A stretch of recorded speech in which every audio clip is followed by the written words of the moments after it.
रजनी को बचपन से ही पेंटिंग का बहुत शौक था। वो हमेशा से ही पेंटर बनना चाहती थी, पर उसके माँ और पिताजी ने उसको कभी भी इस चीज के लिए सपोर्ट नहीं किया और उसकी शादी नीरव से हो गई। नीरव रजनी को बहुत प्यार करता था, पर रजनी हमेशा चुपचाप ही रहती। वो इस शादी से खुश नहीं थी। वो ये शादी नहीं करना चाहती थी। उसे तो हमेशा से पेंटर जो बनना था। अपने इस सपने को वो नहीं पूरा कर पाई, इसलिए वो हमेशा उदास रहती थी। रजनी, बहुत ही बढ़िया फिल्म लगी है, कल देखने चले? नहीं जी, कल मुझे बहुत काम है, मैं नहीं जा पाऊंगी। अच्छा तो कोई बात नहीं, संडे को चलते हैं।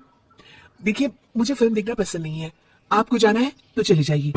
नीरव को मना करके रजनी वहां से चली जाती है और अपने बैग को खोलकर उसमें बंद पड़े ब्रश और कलर्स को देखकर रोने लगती है।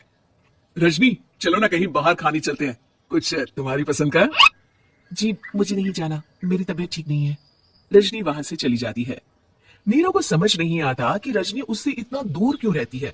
वो जब भी उसके साथ वक्त बिताना चाहता है, रजनी कोई ना कोई बहाना बना देती है। एक दिन घर पर कोई नहीं था। रजनी घर का सारा काम जल्दी से खत्म कर लेती है।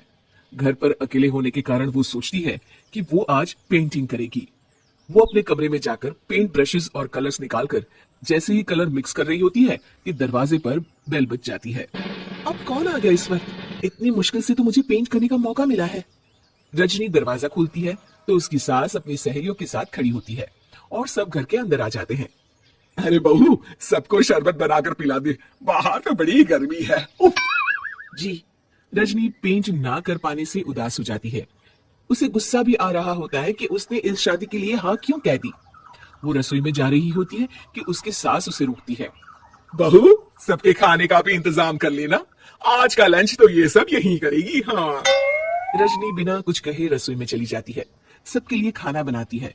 सब खाना खाते हैं और रजनी घड़ी देखती है कि ये सब कब जाएंगे ताकि वो अपनी पेंटिंग कर सके। जब शाम होती है तब सब चले जाते हैं अपने घर। अरे बहू, सब तेरे खाने की तो बहुत तारीफ कर रहे थे, सबको बहुत अच्छा लगा खाना। आपको मुझे सुबह बताना चाहिए था ना कि आपकी सहेलियां आ रही हैं। पता भी है कितना वक्त लगा सारा खाना बनाने में। अरे बहू, तू ऐसे कैसे बात कर रही है मुझसे?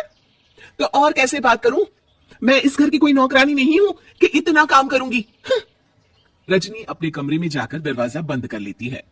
शाम को जब नीरव आता है तो उसकी माँ उसे पूरी घटना के बारे में बताती है। क्या रजनी ने आपसे इस तरह बात की माँ? हाँ, और पता नहीं उसे क्या हो गया है, शाम से बाहर भी नहीं आई है। मैंने तो कई बार आवाज दी, खाना भी नहीं खाया उसने। तू ही बात करके देख ले बेटा। नीरव अपने कमरे का दरवाजा खटखटाता है। रजनी, दरवाजा खोलो, मैं हूं। रजनी दरवाजा खोलती है और फिर वापस जाकर अपने बिस्तर पर लेट जाती है। रजनी, मां से बात करने का ये क्या तरीका है? मैंने कोई गलत बात नहीं की है। अरे तुम क्यों ऐसे बर्ताव कर रही हो सबके साथ? क्या तुम इस शादी से खुश नहीं हो? रजनी कुछ नहीं बोलती। अरे बताओ मुझे रजनी, क्या ये शादी तुम्हारी मर्जी के खिलाफ हुई है? हाँ, मैं ये शादी कभी नहीं करना चाहती थी। तुमसे क्या, मैं किसी से भी शादी नहीं करना चाहती थी। रजनी रोने लगती है। चुप हो जाओ रजनी, बताओ मुझे, तुम क्यों नहीं करना चाहती थी शादी? रजनी बेड के नीचे से अपने पेंटिंग्स, कलर्स, ब्रश, पेपर्स निकालती है। इतने में उसकी सास भी कमरे में आ जाती है। ये देख रहे हो, ये थे मेरे सपने। मैं पेंटर बनना चाहती थी, पर माँ पापा ने कभी सपोर्ट नहीं किया और मेरी शादी करवा दी। मेरे सारे सपने टूट गए। हर वक्त बस गुस्सा आता रहता है मुझे। मैं जानती हूँ कि आप लोगों की इसमें कोई गलती नहीं है, पर मैं क्या करूं, मुझे समझ में नहीं आता। रजनी फूट फूट कर रोने लगती है। मुझे माफ कर दीजिए, आप दोनों के साथ मैं बहुत बुरा बर्ताव कर रही हूँ। अरे रजनी बेटा, चुप हो जाओ तुम। नीरव पानी लेकर आता है। ये लो पानी पियो और शांत हो जाओ। रजनी पानी पीती है और उसकी सास पेंटिंग्स देख रही होती है। अरे नीरव, हमें तो पता ही नहीं था कि हमारी बहू कलाकार है। अरे कितनी अच्छी पेंटिंग्स बनाई है, देखो तो।